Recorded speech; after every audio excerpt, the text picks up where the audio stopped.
허위사실을 공표한 혐의로 기소된 이재명 경기도지사를 무죄로 판단한 판결문에도 똑같이 등장합니다.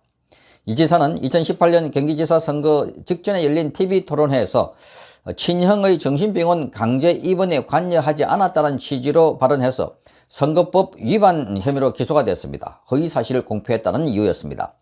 1심은 무죄를 선고했지만 2심은 유죄로 판단하고 이재명 지사에게 당선 무효형에 해당하는 벌금 300만 원을 선고했습니다. 당시 2심 재판부는 유죄 판단 이유로 이 지사가 친형인 고 이재선 씨에 대한 강제 입원 절차를 지시했고 이런 절차는 일부 진행되기도 했다고 말하고 이 지사가 경기도지사 후보자로서 TV 합동토론회에 나와서 이런 사실을 숨긴 채 나는 관여하지 않았다는 취지로 발언한 것은 선거인의 공정한 판단을 의도할 정도로 사실을 왜곡, 허위사실을 공표한 것이라고 말했습니다. 그러나 김명수 대법원장이 이끄는 대법원 전원합의체는 이 2심의 결론을 뒤집어 버렸습니다. 대법원은 이 지사가 친형 강제 입원 절차를 지시한 사실 자체를 부정하지는 않았습니다. 대신 판단을 달리했다는 겁니다. 대법원은 이 지사의 토론회 발언은 상대 후보의 의혹 제기에 대한 답변 해명하는 과정에서 나온 것으로서 적극적으로 반대 사실을 공표한 것이 아니라고 했습니다. 상대방의 공세에 적극적으로 반박하면서 나온 말이어서 처음부터 허위 사실을 퍼뜨리려는 범죄 의도를 갖고 있었다고 보기에는 어렵다는 뜻입니다. 법조계에서는 이 지사의 일방적으로 유리한 판결이라는 비판이 나왔습니다. 그러니까 이재명 지사에게 봐주기 위해서 아주 논리적으로 비틀고 꼬아서 이재명 지사가 제가 아니다 하는 것을 만들어서 준 판결이 아닌가, 그런 비판들이 많이 나왔습니다. 왜냐하면 이재명 지사가 여기서 유죄 확정을 받게 되면 이제 대선에도 나오지 못하기 때문에, 그래서 의도적으로 이재명 지사에게 이 피선거권을 보장해주기 위해서 이런 판결을 하지 않았는가 하고 의혹을 가졌던 것입니다. 문제가 된 이 대법원 판결에서 나온 것이 바로 숨쉴 공간 개념입니다. 당시에 김 대법원장은 판결문을 낭독하면서 표현의 자유가 제 기능을 발휘하기 위해서는 그 생존에서 필요한 숨쉴 공간이 필요하다고 말했습니다. 그러면서 자유로운 토론과 성숙한 민주주의를 위해서 표현의 자유를 더욱 넓게 보장하는 것이 중요하다라고 말했습니다. 자, 이 숨쉴 공간이라는 법리는 1964년 미국 연방대법원 판결에서 유래한 것으로 알려지고 있습니다. 당시 흑인 인권 운동을 하다가 체포된 마틴 루터 킹 목사의 변호사 비용을 모으기 위한 뉴욕 타임즈 지명 광고가 발단이 된 사건입니다. 광고 안에 포함된 경찰이 알리바마 주립대 학생들을 강압적으로 다뤘다 하는 내용에 대해서 그 당시 시 경찰당국이 자신들의 명예를 훼손했다고 소송을 제기한 것입니다. 그러니까 광고 내용을 보고 거기에 나와 있는 내용이 경찰의 명예를 훼손했다라고 소송을 제기한 것입니다.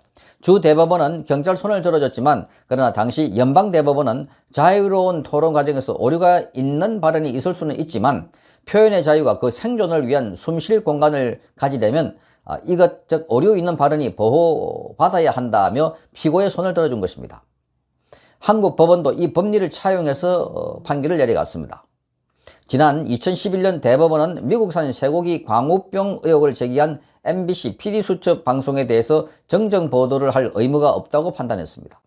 그러면서 표현의 자유에는 그것의 생존에 필요한 숨쉴 공간이 있어야 하므로 진실에 부합하는지는 표현의 전체적인 취지가 중시되어야 한다. 그리고 세부적인 문제에서 객관적인 진실이 완전히 일치할 것이 요구돼서는 안 된다라고 말했습니다.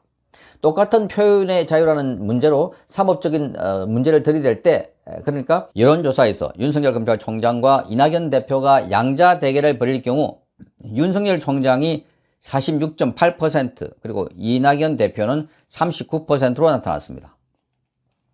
윤 총장과 이낙연 대표의 격차는 7.8%포인트로 오차 범위인 플러스 마이너스 3.1%포인트 밖으로 벌어졌습니다.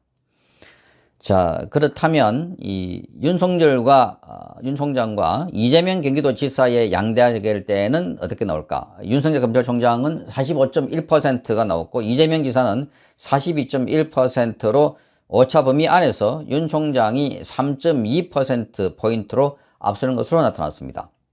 자, 지난해 11월 17일자 같은 조사와 같은 기관에서 조사한 것과 비교해 보면 윤석열, 이낙연 양자 대결 시 한 달 전과 대비해서 이낙연 대표는 3.5%포인트 빠진 반면에 윤석열 검찰총장은 3.2%포인트 상승했습니다.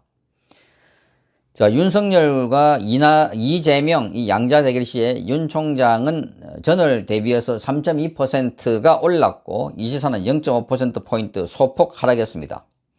자, 그러니까 윤석열 검찰총장이 야권의 후보라고 전제를 하고 여권의 이낙연 대표 또 이재명 지사하고 각각 이렇게 단일화된 후보를 가지고 경쟁을 붙여봤더니 여론조사에서 모두 다 이긴 것으로 나와 있습니다. 이낙연 또 이재명 모두 이겼는데 특히 이낙연 대표는 오차 범위 밖에서 이긴 것으로 나타나서 차이가 많이 벌어져 있는 것으로 나타났습니다. 자, 이걸 보면 여론조사로 바로 오늘 당장 이 여론조사를 바탕으로 투표를 하게 된다면 윤석열 검찰총장이 대통령으로 당선될 가능성이 매우 높아 보인다 하는 여론조사 결과가 되겠습니다. 자, 그동안 이 윤석열 검찰총장은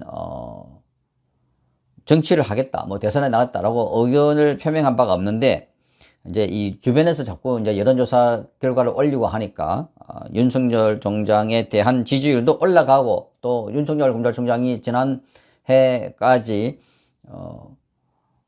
문재인 정권의 추미애 법무부 장관으로부터 집중적인 견제를 받고 말하자면 찍어내기 일환으로 보였던 직무 정직 등의 조치를 통해서도 꿋꿋하게 견디고 있으니까 지지율이 더 많이 올라간 것으로 보입니다.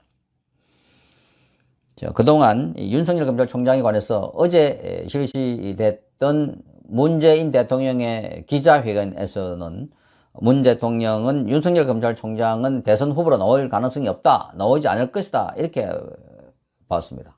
뭐 희망사항이겠죠. 그러면서 윤석열 검찰총장에 대해서 문재인 정부의 검찰총장이라는 점을 분명히 했습니다. 자, 그리고 윤석열 검찰총장에 대한 태도가 많이 달라졌다는 것을 어제 기자회견을 통해서 잘 볼 수가 있었습니다.